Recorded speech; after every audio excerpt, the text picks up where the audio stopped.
전력망 확충이 지역사회 반발로 지연되면서 정부는 전력 수요를 분산시키기 위한 지역차 등 요금제 도입을 추진해왔습니다.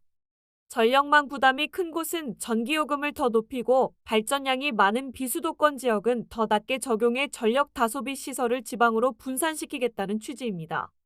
하지만 시행 시점은 또다시 늦춰졌습니다.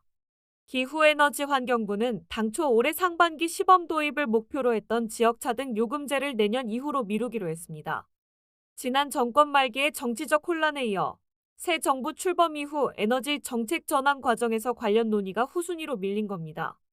정부는 수도권 비수도권 제주를 3개 권역으로 나누는 기존 안과 17개 시 도별 전력 자급률을 반영한 새 안을 놓고 연구 용역을 진행 중입니다.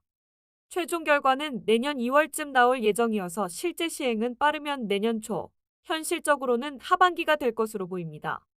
내년 6월 지방선거를 앞두고 있어 정치적 부담도 작지 않습니다.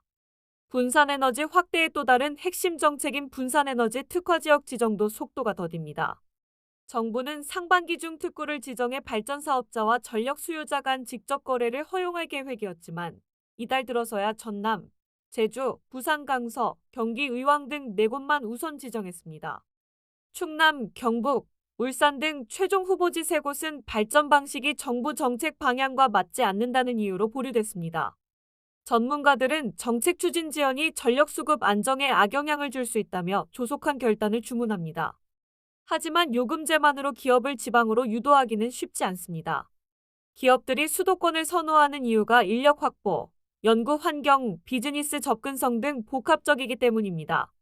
반도체 기업들이 이미 용인의 대규모 클러스터를 조성 중인 상황에서 전력망 부담만으로 입지를 바꾸기는 사실상 불가능합니다.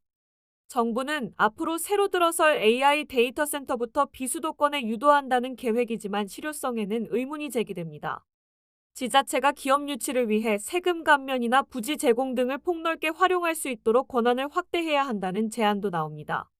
정부가 난관에 부딪힌 전력망 확충 문제를 해결하기 위해서라도 분산에너지 정책의 실효성을 높이는 보다 종합적인 대책 마련이 필요해 보입니다.